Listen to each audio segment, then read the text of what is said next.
We are live in his house. That was my effort at my rap terminology. I'm trying to be hip Oh, kids. So, oh, yeah. Oh, help yes. help us. Welcome to another episode of Whiskey, Wine, and Moonshine.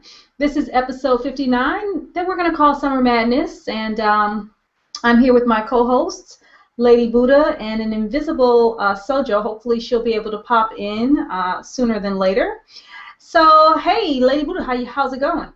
It's going. I'm still excited that it's still summer, even though part of what makes it summer is the weather being a little rainy sometimes around these parts. And so it's a little dreary today, but everything's good. I got my wine. I don't know what brand it is, but I'm drinking a cab. I finished off some sangria that I had yesterday, and then I popped the rest of this cab that we've been nursing this week. So all is well. What about you? You said this week like we are full into Thursday. Like, Oh oh, yeah. you I can guess nurse. that was probably just one day. I'm not letting that ride. So I am. I don't have any more wine, and it was a something Rossi. It was a red that honestly tastes like Kool-Aid. It wasn't very strong, but it helped me get through my day. I had a considerable amount of alcohol this past week. I've mentioned a couple times that my friends were coming into town for a 40th birthday celebration, and so you can imagine we reverted right back to high school with the drinking and the fuckery. Yes, we did drink in high school. Yes, I'm saying that right now, and my mother already knows, so nobody can snitch me out. Wow. See? Back to the ratchet that I always say.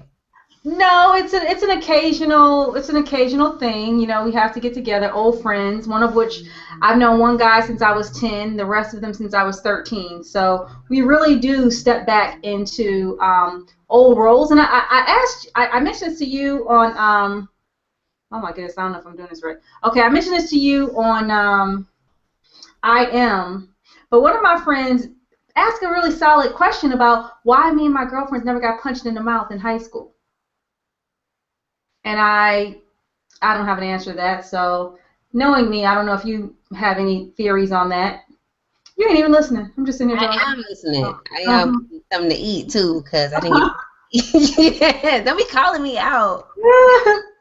Um, No, but um, that's why I'm not really drinking. I am actually, well, that's a lie. I drank a whole bottle of wine, but that's neither here nor there. I have some issues, but I'm on this Gatorade right now. I think maybe you didn't get punched in the mouth because you had good delivery. Maybe you sounded humorous. Like I laugh a lot at some of the stuff you say. People laugh when you are like going off and you're really being serious, but people laugh. So I think you maybe you were charming. Is that it? Were you charming in high school? I wasn't charming, but maybe you were. I don't know that I was very charming. I mean, and the thing is like anybody probably could have beat us up because the main three of us were a solid 250 pounds in total.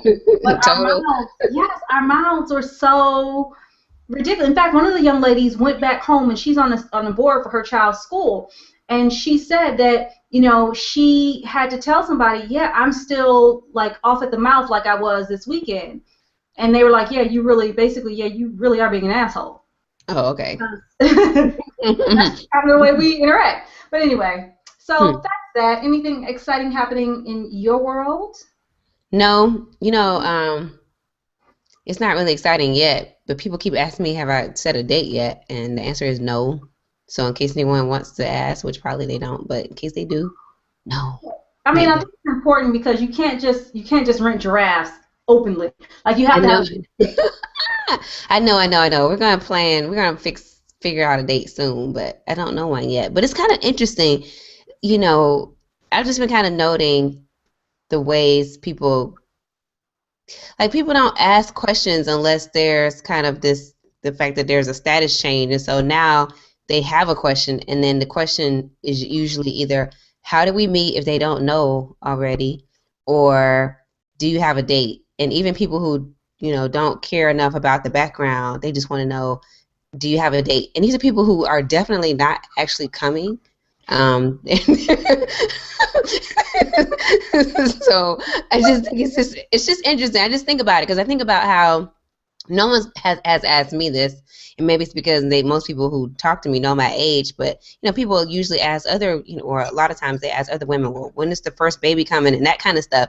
And I see all these articles and think pieces about why is it anybody's business and why they ask, and I can just kind of look at it from a distance and say, oh, okay, that's interesting. But it is interesting. It's like on the one hand people are curious, but on the other hand, I don't know, it's just interesting. So I think it's strange when anybody who doesn't interact with you on a semi-regular basis asks about a date. And I mean, because I don't know, my experience has said that they're asking about a date to see how serious y'all are about really getting married. oh, okay. Is And it that was what it anything is? beyond a year. Yeah, because some people, I had a friend, he and all his friends had believed that a 2-year engagement was the move. Well, the one guy who was leading that charge had a girl get pregnant. She showed him, and he ended up marrying her before the 2-year engagement. Actually, I think before they even were engaged, I think she got pregnant. So, people don't even, yeah, they don't. I don't know that they're being as genuine as we would like them to be when they're asking that question.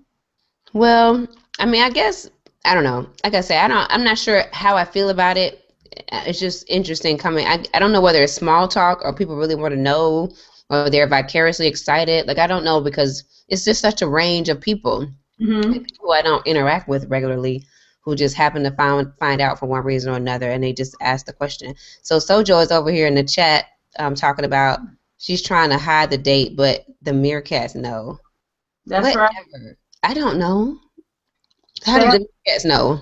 stay on task, Sojo. Stay on task. Whether you got to bug her, put a bug in her bonnet, or what, stay on task. Hey, Hustle. Hey, Jeffrey. Hey, Sojo.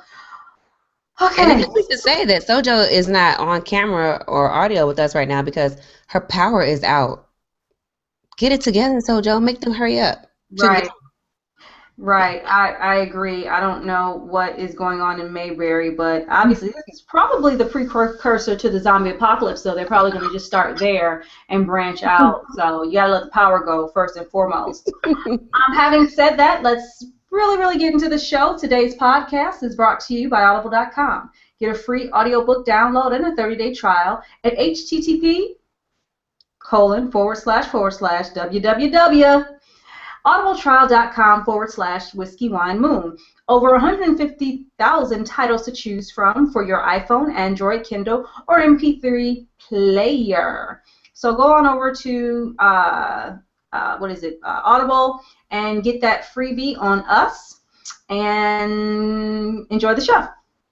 I don't know why I said enjoy the show. I feel like maybe you'll slice it so that that'll be like a point, and then we start off. I don't know. Okay, I'll do that. Before we go into our main topic this week, I do want to address some feedback, and Kai Love is probably going to kill us because we got this a long, long time ago, but we couldn't find it, and then yeah, and so I found part of it, but I didn't find the end of it, so I'll just read it. It's along in our theme. Our theme for today is summertime, but this is a question about spring cleaning specifically. Ladies, do you feel that spring cleaning is prep for your next relationship is highly swayed towards women or do, and I don't have the end of it. I don't know if there was something about whether, I feel like if I recall there was something about whether or not men are encouraged to do or do Yeah, that spring was the cleaning. question, whether men should do it or whether it's just something that ladies generally do, spring cleaning before relationships.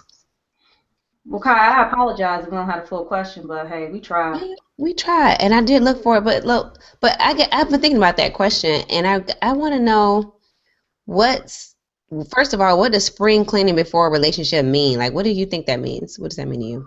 I so very various things. So on a basic level, getting rid of your ex's shit or Okay. somebody you dated, their stuff from your house, getting rid of their spirit, whether you got to sage down your house or whatever, maybe erasing your mama's phone number out your phone. But then I guess if you want to take it to a quote unquote higher level, maybe ridding yourself or doing something to rid yourself of any residual connections or feelings, emotions that you have for that person, whether it's like, love, or lust. Hmm. Nice. So then, should men do that? Women, everybody? What you think? I don't think anybody has to do anything. I don't think men do it. I think that I don't think necessarily men or women do it. Some women try to be more introspective and do it, make a conscious effort to do it. Some don't call it spring cleaning. It's just called a post-relationship assessment. Like, and they may not even have a name for it, but being able to look at what you did yesterday and what didn't work, and see what tweaks you may or may not need to make going forward. And those tweaks may only depend on the next person. So, for instance, if you're dating someone who doesn't eat pork, and that was a major contention in your relationship, pork, the next person, they may love a good pork chop. You don't have to make that adjustment. And yes, I'm using pork as just a basic, minimal thing. What about you? I mean, I think I like your perspective about whether it's love, lust, or I forgot the third one that you said. But it's I think that in theory it's a good idea. I can't say that the way my relationships have worked over time that I ever needed to consciously do that because they were always spread out and I was never really like people didn't occupy space too much that I needed to do something to get them out of my space, whether it was in my physical space. Like I was never living with anyone, so I never had to clear out stuff. I didn't have like lots of pictures around. I just hasn't that wasn't my style. They didn't take up a lot of emotional space because if a relationship wasn't working, I was always clear about the fact that it wasn't working, and so when it was over, it didn't take a whole lot of whatever.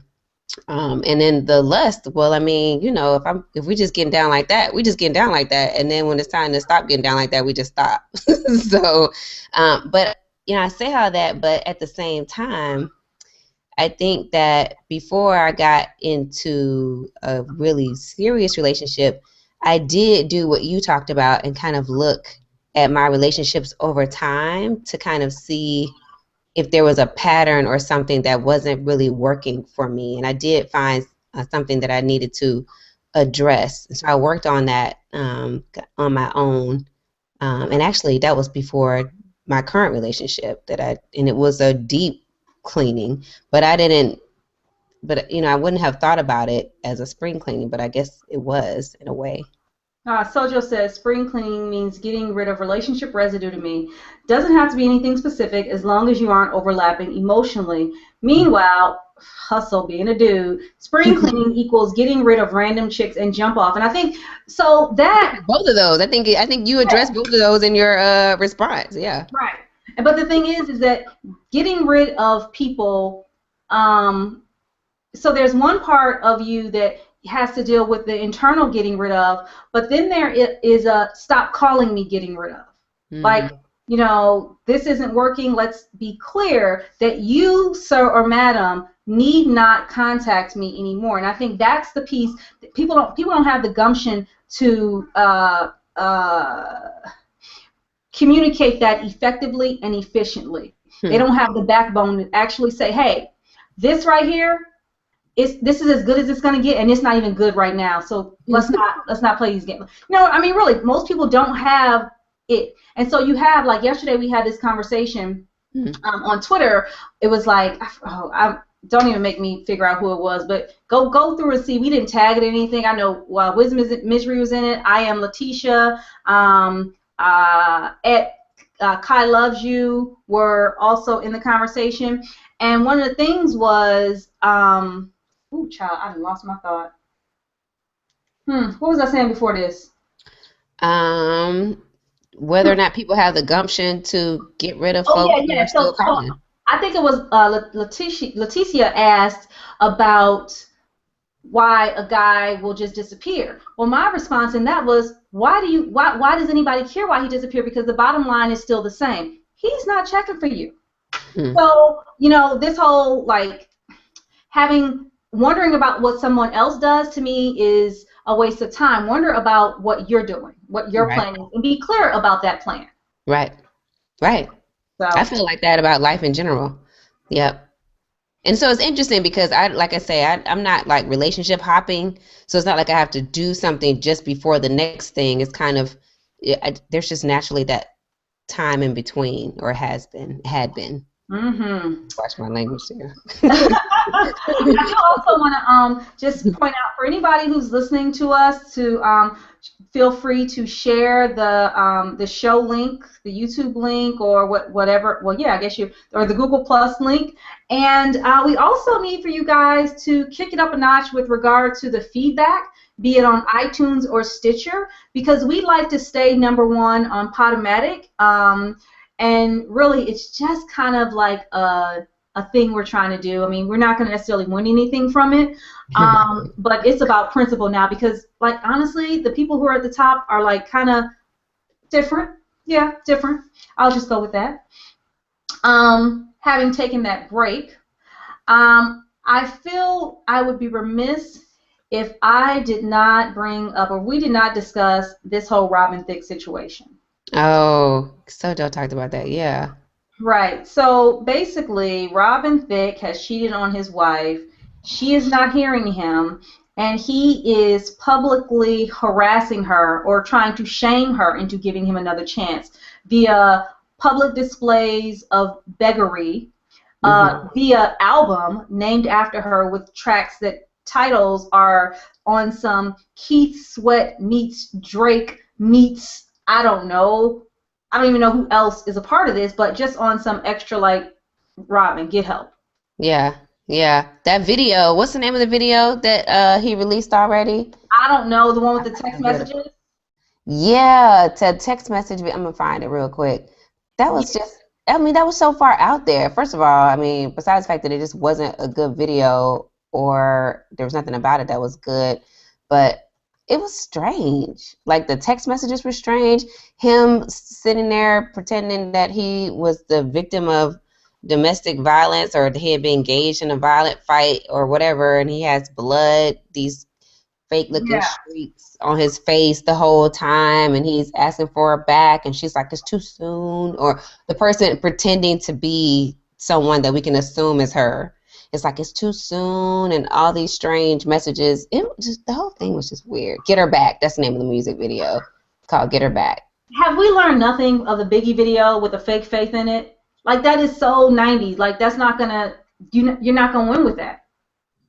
But it was creepy. Like I've seen the word creepy used. And when I saw it, that was the word that came to mind. I was like, that is creepy. Alyssa Rosenberg said that, is that her name? The blogger for the Washington Post. She said it was creepy, but she also found the whole thing boring. But it was just strange to me. The whole thing is strange and Well, uncreative. Hmm. I would say, yeah, it is not creative, but I will, we're all friends here. I'll tell you guys. When I was younger, I was resistance less against persistence. Hmm. And so I think this is what he's going for because a lot of men, especially in their youth, I don't doubt that this is the first time that he's done this, and he's probably been able to beg her back before. Hmm. So, and it may not, I mean, it may not, in my case, it wasn't, oh, I was cheating on you and we had some physical fight. It might have been something else that, was egregious. Um, but, I'd be like, well, maybe this time. And then each time you go back, the period of act right gets shorter and shorter and shorter. So maybe she just didn't reach her act right only lasted a week and so she done moved on to new boo. Hmm. Which, I hear he's 10 years younger than her, so bully for her. Hustle says we call it simping in these streets. This is worse than anything Drake has done to try and win a stripper over. Oh, sweet Jesus, sweet Jesus. Yeah, that was a lot. It was a lot. Wait a minute, Or a little, depending on what. wait. Sojo just dropped a bomb and walked away Okay, by what she saying, saying?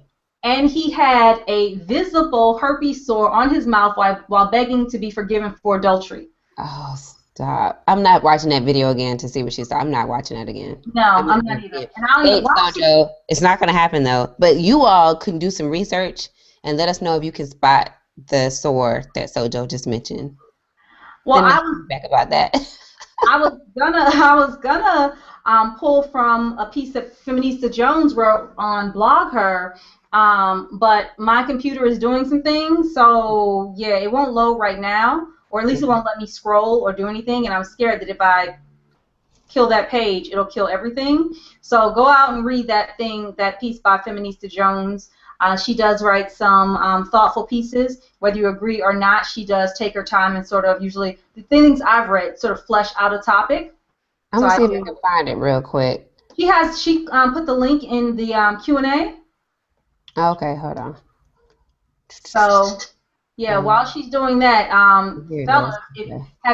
if you've ever been successful with simping, please Okay. tell us your story. We'd love to hear it. Here it is. Robin Thicke begs estranged wife Paula Patton to take him back. But should she? Was it the whole thing or like a part of it? It wouldn't even scroll. Yeah, it's the Okay. same article you just titled, but it wouldn't even scroll. Were you planning to read the whole thing? Because I can read it, or did you No, have a part I you was couldn't girl. read? You know I'm gonna skim some stuff. I don't be reading everything. I'll just read the topic sentence for every paragraph. That's it. Okay. Well, she just wrote she put the lyrics to the song "Complicated." I wish I could change. I wish I could change. I wish I could stop saying the same old things. And then she writes, "Celebrity couple Robin Thicke and Paula Patton are on the outs. And while we don't know the details of their strife, we do know that Robin is making a rather public spectacle of his attempts to win her back." And then she goes ahead and summarizes the fact that he's writing his whole album and talks about that video that we just discussed, "Get Her Back." So in addition to the eerie bruises and scratches on his face and the stunningly beautiful co-star rubbing all over him, there are flashes of text that appear to represent a conversation between the two of them. And, she talks about that. And she says, when I think about PDAs, I understand that what works for some people can definitely make others uncomfortable. I can't help but wonder what is going on in Paula's mind as she sees and hears Robin's public pleas for forgiveness. Is she receptive to his apologies? Is she turned off by the way he's making their private affairs so public? Is she feeling scared or threatened in any way? Trapped, cornered? Maybe she is just downright pissed off and annoyed. And I will stop because that was the impression that I got. I actually, because I felt it was creepy, I just felt like he was a dangerous person. Like I wouldn't want to be in a relationship with a person who would do something like that and think that that was a good attempt at art and a way to woo me back. I just thought that something was off with him. I didn't trust his judgment, and I would just be like, deuces, I'm not talking to Yeah. you. That was my initial impression when I saw that video. Sojo says that Feminista said it was almost publicly forcing Paula into forgiving him. Yes, exactly, Right. exactly. It was, I mean, like that was like I was like, how controlling are you? What is this? I mean, it was all gross. That's the only thing that I come up with when I saw that. Actually, that was my reaction. So, yep. I think the unfortunate thing, though, is that that's probably not the lesson that's going to be taken away from this. That's not going to be the lesson. She's going to be. It's all still going to be her fault. Like no matter what happens, it's something. Oh, she could have did this. She could have did that. She's not being fair to him. He's doing all this for her, and blah blah blah. Yeah. Yeah. She's going to end up being blamed. So, Hmm. anything else on young Paula? And oh, I will say this. Yesterday, I think it was yesterday, we were talking about this on the Black Guy Who Tips, and they were trying to talk about whether or not his career was going to stay the same, thrive, or suffer after this album. One, that song that you played or that you read the lyrics to, whatever, Hmm. or the latest video, excuse me, sounds like all his other music. That's one. And two, he's just gonna end up on the Tom Joyner cruise with old folks who don't know the story, and with a bunch of old ass forgiving Tyler Perry movie loving women who are like, well, he said he's sorry. Please, not cool at all. Hustle Crow said, hey, her and young dude sitting on the deck laughing at Robin. Yeah, probably, and yeah. Yeah, this is like one of those cases that could easily end up on investigation discovery, easily, and that's not what we want at all. So it is. Well, I guess before we move into the other thing, yeah, I am still. I see you now. We're here. Okay. Yeah. Yeah. The other big thing that was on the interwebs today. or this recently, was Felon Bay. I think that's what we're calling him, the blue Yeah. steel-eyed felon who took the nation by storm, and by nation I mean Twitter. And Well, Facebook, that's the only reason. That's I yeah, actually saw it on Facebook, so that's a big deal. he put the satin on the panties, as the people say. Oh goodness. Um, you know that song, right? Mm-mm. I'm shocked. The one who put the satin on your I panties. may or may not, but I'm Oh my pulling up God. Levy's post while you're talking about it because Levy's post was interesting. Anyway, go ahead. Felon Bay. But I find, okay, aside from the men being all hurt about women ogling this guy, I think the bigger issue is that he doesn't look like a prisoner, even with the neck tattoos. And I say this knowing someone who is of mixed parentage, who did a public appearance talking about his time in jail, and afterwards being told that he didn't look jaily enough. I don't know if those are the exact words, but basically, in order to, it's sort of like you get, you're special if you don't look jelly. Like Right. if he was a dark skinned man with a wide nose, or a Hispanic man with, some type of stereotypical Hispanic haircut, eh, that's, I think people would be more comfortable even with the idea that people were finding him attractive. But this Well, guy, yeah, Blue and I talked about him because he was on the Facebook feeds and everyone had done the memes or whatever and had um, either airbrushed his tats out in some cases or left them on and put him in like Calvin Klein suits or whatnot.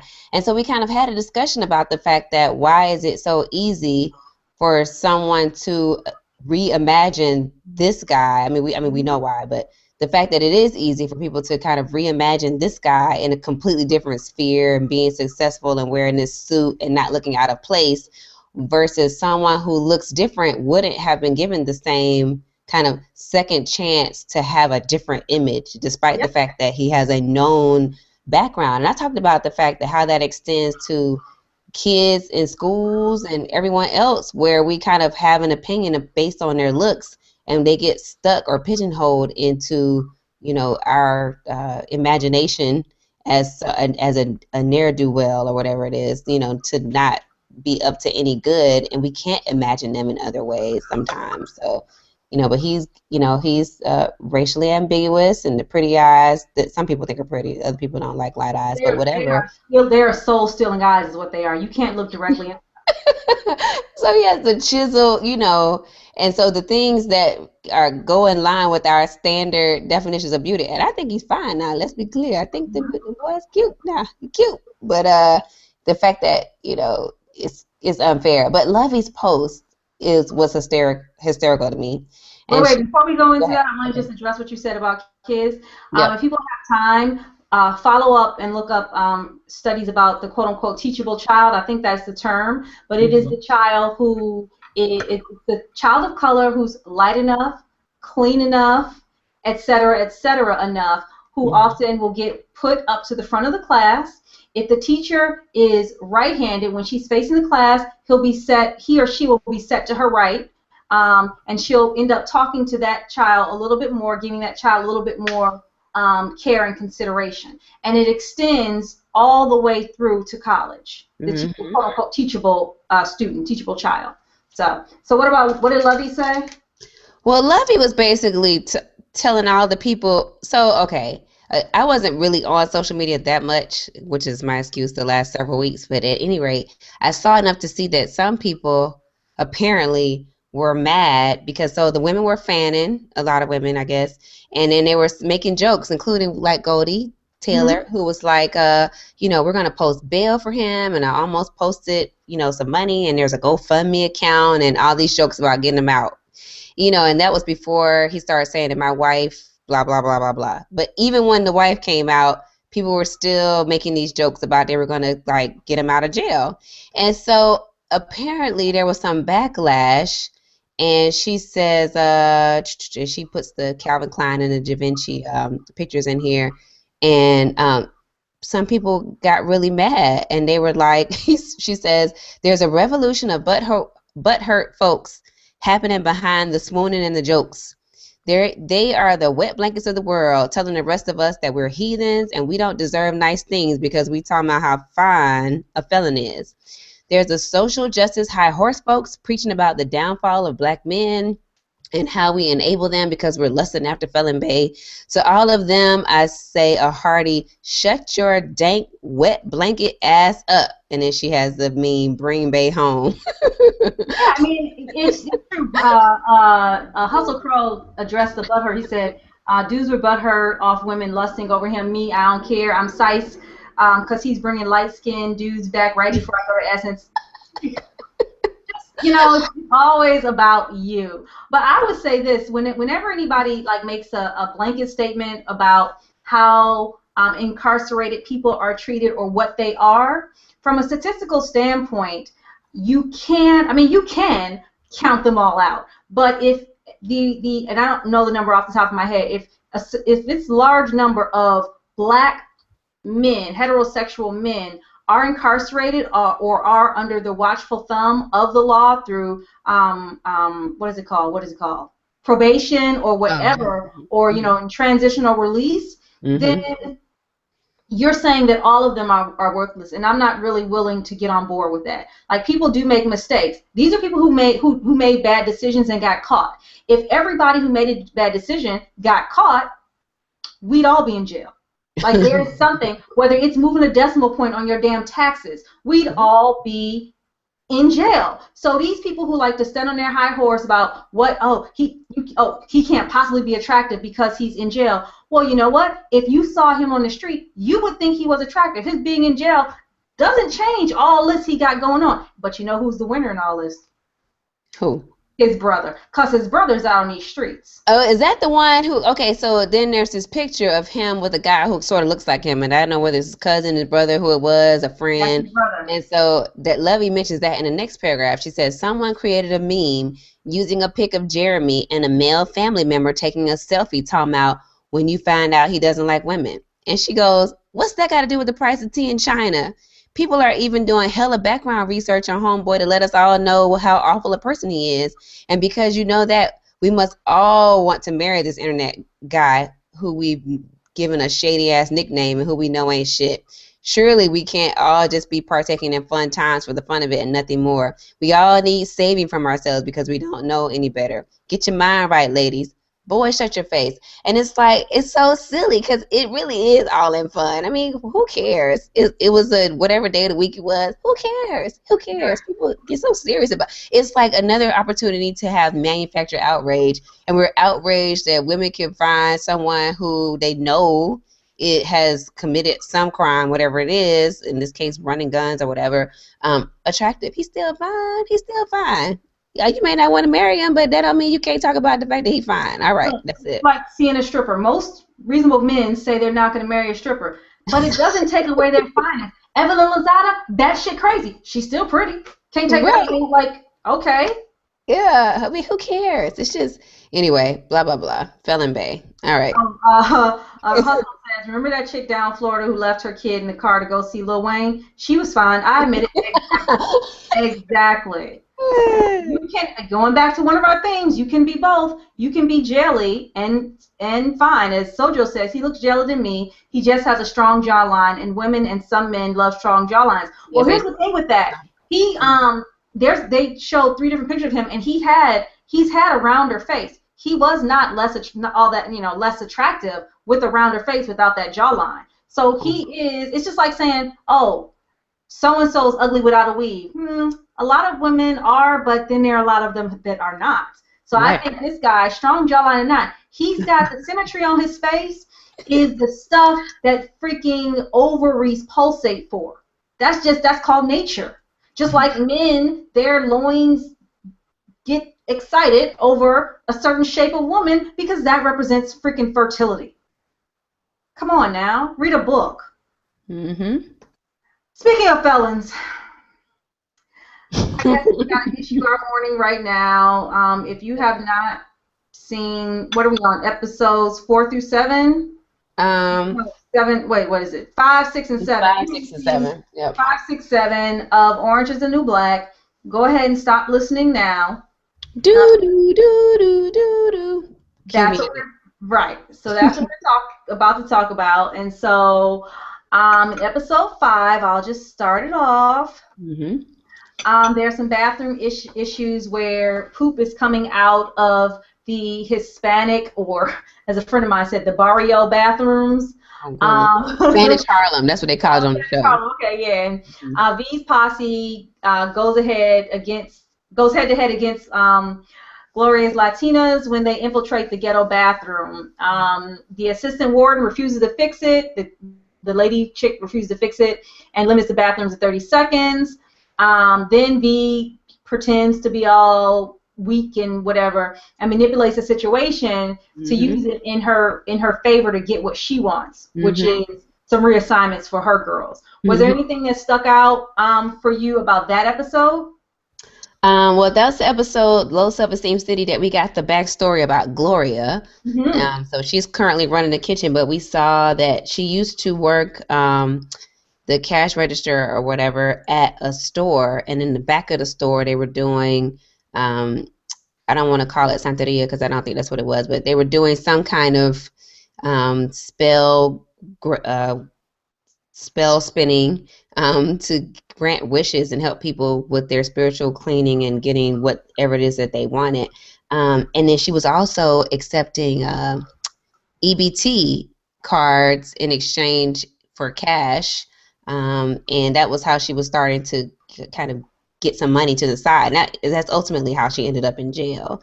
So that's kind of stood out to me. Well, now, did she work there or did she own it? Well, I don't know. I couldn't tell from the way that it was set up. That's a good question. So maybe she owned it, but maybe she did own it. But you know what stood out to me about that whole, because she had a dysfunctional relationship with a guy, I don't know his name, and at several scenes they showed the fact that they would argue, but they get back together. He slapped her one time when they were in the store, but then they got back together. They thought that Lourdes had called the police on the man, but really someone had called the police on her. But what was interesting to me about that scene was there was one point where she was kind of using her feminine charms to get him to be calm and do some work for her. In this particular case, like unload the boxes that had been delivered. And in that same scene, a few minutes later, he was basically trying to tell her what to do, and she was like, "You don't have a penny to your name. How are you gonna tell me what to do?" And that's when he slapped her. So I just kind of thought it was interesting that kind of in one hand she was, really strategic about the way she talked to him, and in the other hand she was like, "This is my area. I don't know what you're talking about." And boom, that's when we see kind of the dysfunction in their relationship. So that kind of stood out to me. But I think, to your point, I think that speaks to how abuse is often a control issue. Hmm. My observation, and I've told you a couple stories of some things that's going on in my extended family.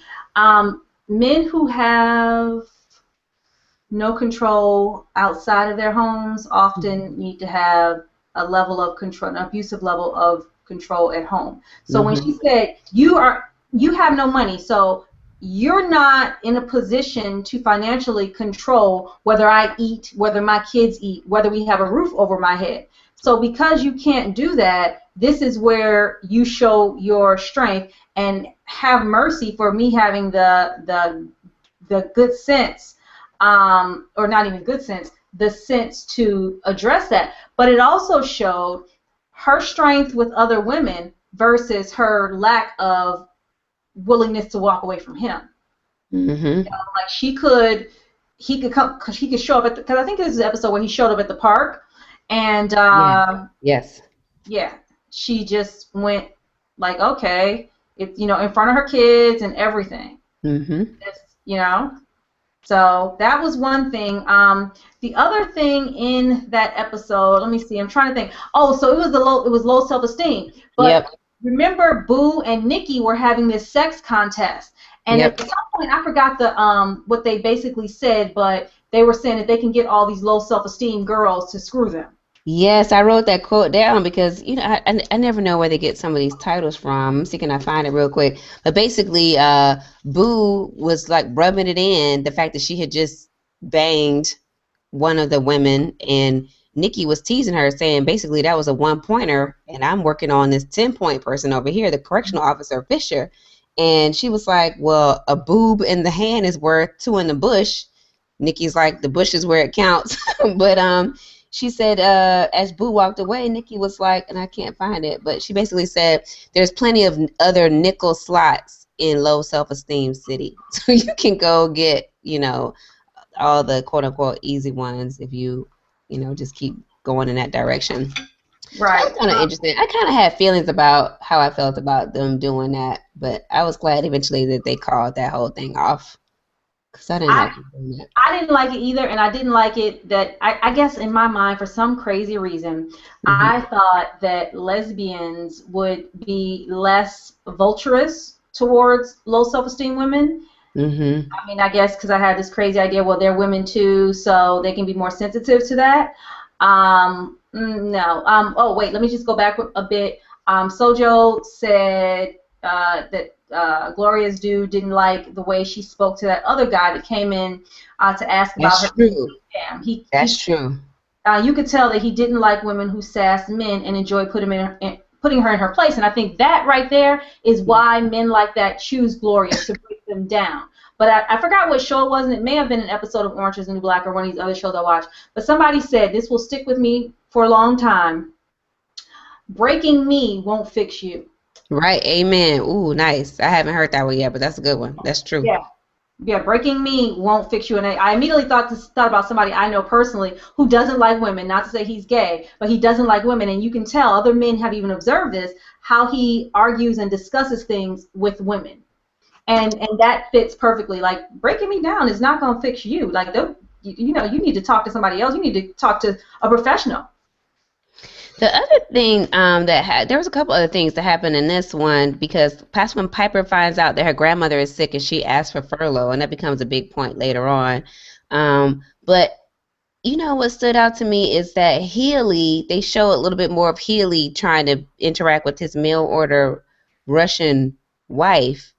And I kind of felt something for Healy because I feel like he's really been trying to bond with her.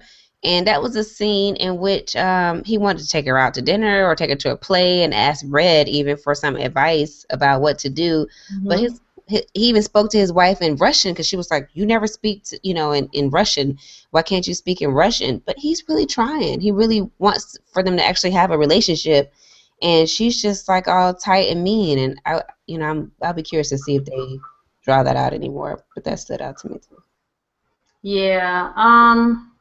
Let's see. I don't remember anything else major in there. I guess because the whole Gloria thing is what really stood out to me. What?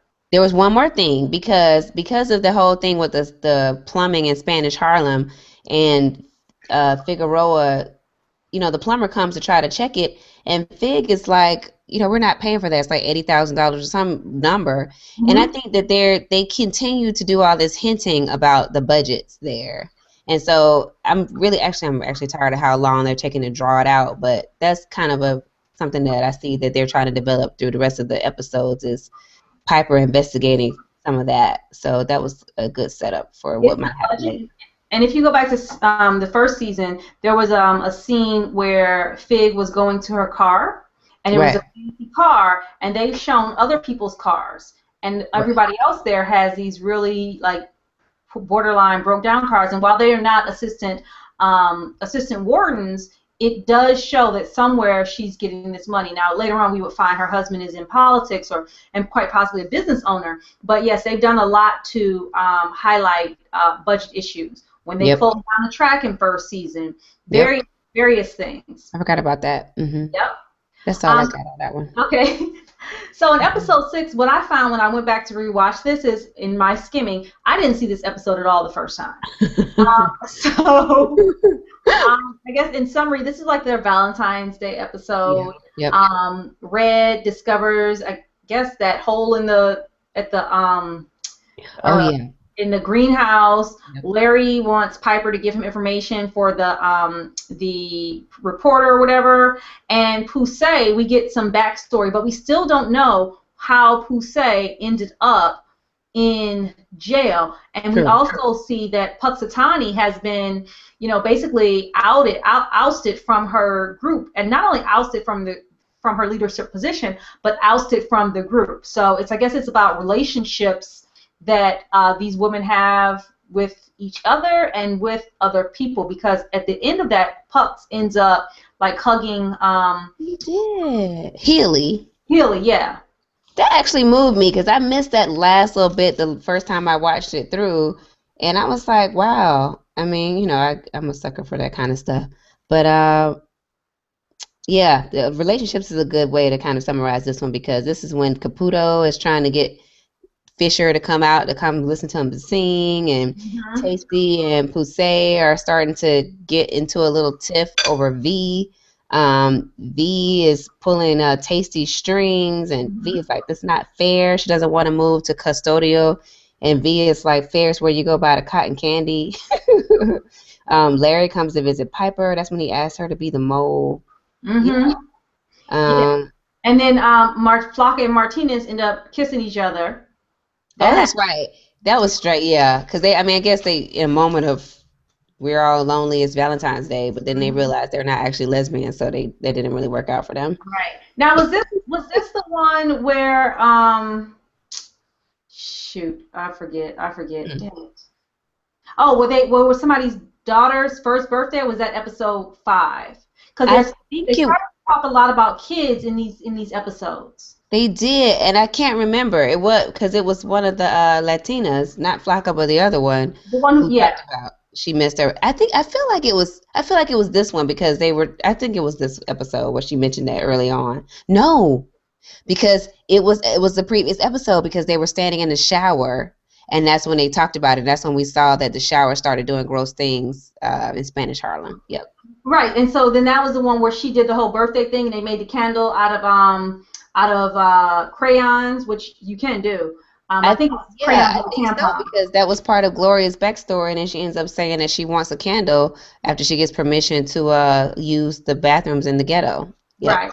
Right, right. Yeah. Yep. So I mean, I don't really have any big revelation, Mm-mm. except that I did appreciate that Pusey's father was a military man who told her girlfriend's father nothing is wrong with her. I And did appreciate that too. it was the blackness, the daughter. Like I really appreciated that. Yeah, because he was like, there's programs that will help cure your daughter of her confused predilections or whatever she said, predispositions. And he was like, thanks, but she's fine. I really, that stood out to me too, actually. That was a big moment right at the Mhm. end. Hmm. And I think this is the one where, and maybe I did see the end of this. I may have fallen asleep, but at some point, Nickel and Pusey are on the floor in the library, and she's like, basically, you're in love with Tasty. It's never gonna work for you. Yeah, and she's heard that a couple times because V ends up telling her the same thing Mhm. um, about Tasty, but I don't remember. I don't Hmm. remember what this episode or the next one, but yeah. Yep. Yeah. In the next episode, Mhm. Piper starts that prison newsletter Mhm. with a couple of the Hispanic girls and crazy ass, what's her name, who's the stalker? Morello. Morello, yeah, yeah. And the only thing that really, really struck me about this is when Piper and the reporter were sitting together, Hmm. and he said something like, I would love nothing more than to take down the prison industrial complex. People are writing about it, but America doesn't care.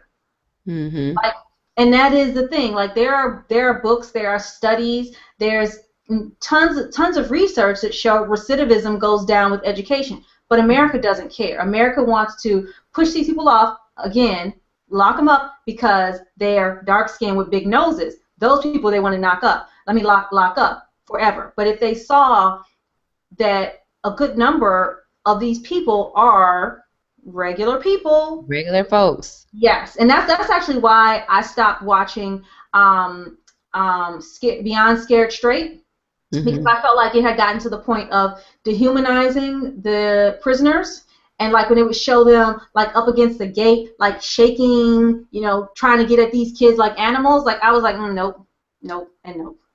Hmm. So that was just me. And, What'd and you get from that episode? yeah, nothing else stands out to me about that one that I can think of right now. Yeah. Nothing else stands out to me. Is that the one?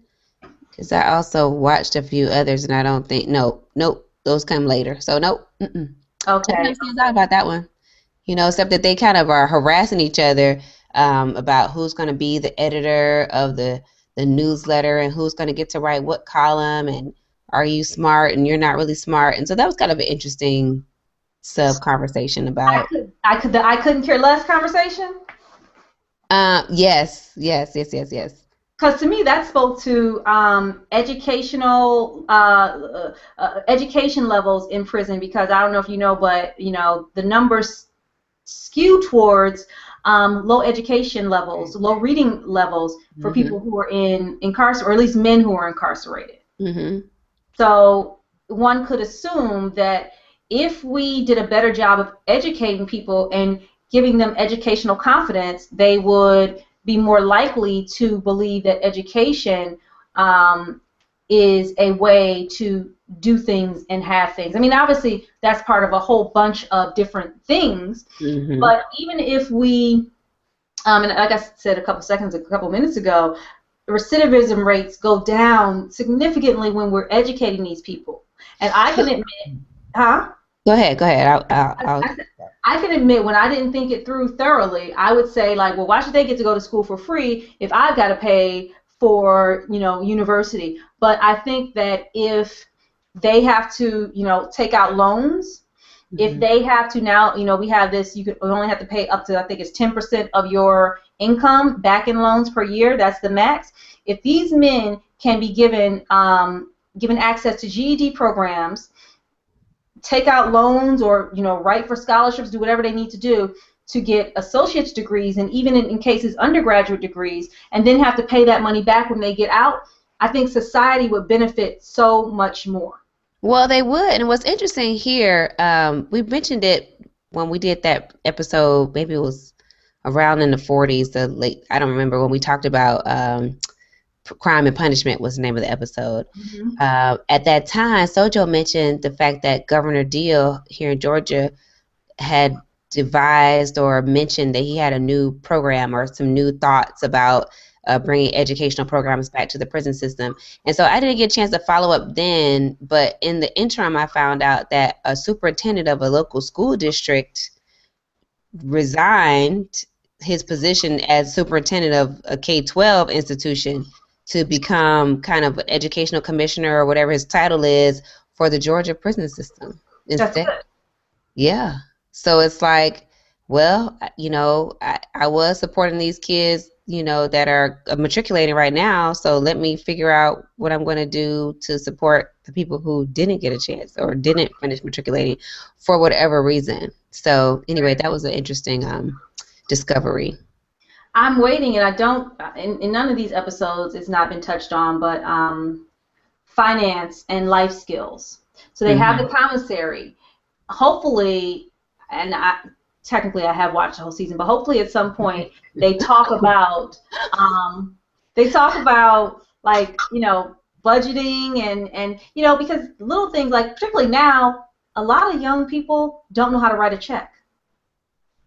Oh, Why that's would they? They've got an ATM card. They don't know how to balance a checkbook or balance their account. Just those types of basic life skills, like, no, sweetie, yes, you have $800 in your account. Your rent is $759. You don't really have no money. Like, mm-hmm. you can't spend $41 more dollars, because if it turns out to be $41.17, you're gonna owe a late fee, or not a late fee. What is it? Overdraft charge. So Mm-hmm. that's that. I don't have any more thoughts. What are you looking forward to in the next few episodes? Well, I took a sneak peek on a couple, so Mm-hmm. I'm looking forward. Without saying that without giving away what I actually saw, I will say that I'm looking forward to more backstories. So I did see Rosa, so it'll be interesting to talk about Rosa's backstory, Yeah, that's and kind of what happens with Piper and her furlough. And what else? Did anything else stand out? Those are the two, because I think I only watched maybe two or three more. But yeah, Rosa was interesting. I liked Rosa. I want to see if V continues to gain status, or is seen for who and what she is, and does it, and does she ever come up against Piper? Well, okay, well, that's interesting to put her up against Piper. I mean, the whole thing with V, we didn't really talk about the fact that when she created a whole deal. And so we have Red, V, and Gloria. And so those are kind of these three at the top, I guess, of the prison hierarchy as far as we can see. And Red was ousted by Gloria right now, so she's out of the kitchen. But now Red is coming back into power because she has this new entryway with the greenhouse. V acted like she was being ousted by Gloria and decided to flip the script and set up a whole underground economy by Yep. getting her girls moved to custodial, even though the girls didn't know what the plan was. And so Tasty was really mad at V for a while until she saw that V had real tobacco. So she has this whole economy. So they have this thing brewing. Now, I don't appreciate the fact, this is one thing I did want to point out. I mean, and you all mentioned it earlier a few episodes ago, that it was going to be this race war that they're trying to kind of build up to, or that they've been hinting about or playing on. I don't like that part. But I am still interested in those dynamics and the fact that Red and V know each other from the previous time V was in jail, and Gloria has already been bested by V at least twice. And so she's getting mad, and her girls are getting mad, and Daya's mother is kind of like, do you have a plan, or are you just starting stuff? Because that's my granddaughter in there talking about, and Daya. But it's just kind of interesting because V acted like she was all weak and sad, and Gloria was like, get it together. I didn't even hit you. Meanwhile, it was a master plan, and Red saw right through it and told Gloria, hey, you better watch it, because that's not, whatever she told you is not the real story. The real story is somewhere underneath, and you just got played. So she Well, did so far. So it'll be interesting to see how that whole storyline between the three of them plays out, since they all have their own version of an economy going right now. right. I think that Tasty is smart enough to expect quote unquote corporate transparency from Hmm. V. Like she wants to know what's going on. Like if it doesn't make sense to her, it's harder for her to buy in, even though she does, eventually buy in. I also think that V did something a lot of women do. She pretended to be confused, and I'll admit I've done this before. I'll say, I'm confused. I don't understand how this can be green and blue. Right. I don't understand that. And then, make a person start, tripping over their words or sort of knock them off their game. So she did that, to Gloria easily, handsily, as you pointed out before, and with no consequence. Like there was no consequence. Gloria did nothing back to her, said nothing, or whatever. It was like Red had to step in and be like, girl, you got played, right? And even with that, she wasn't necessarily understanding the gravity of what just happened. She didn't know, because she didn't know how yet. I mean, you couldn't see it. I mean, even V's girls didn't even know what the plan was yet. But at the So, heart, V can't be trusted, and Red knows that. right. They've known each other before. Well, and Pusey seems to know it, and what's the other one? Watson, the track star. They all They, seem to kind of know it, but they also don't have another choice because they aren't, really that savvy either. right. So, There yeah. aren't any opportunities to the race war piece. There aren't any opportunities really for you to quote unquote join another group and be, accepted and embraced and get a job over. You can't leave Chrysler and go to GM in this prison. You can't do Right, and the fact that Pennsatucky just got ousted out of her meth head group, I mean, where's she gonna go? Well, and V said, you need people here.